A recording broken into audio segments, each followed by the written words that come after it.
વરસાદના કારણે મુંબઈ દિલ્હી હાઈવે પર ભયાનક ખાડા પડી ગયા છે.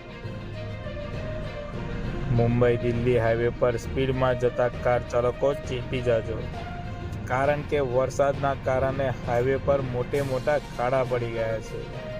જો સ્પીડમાં કાર ખાડામાં પડે તો અકસ્માત પણ સર્જાઈ શકે છે. શું આ અકસ્માત સર્જાય તો જવાબદાર કોણ?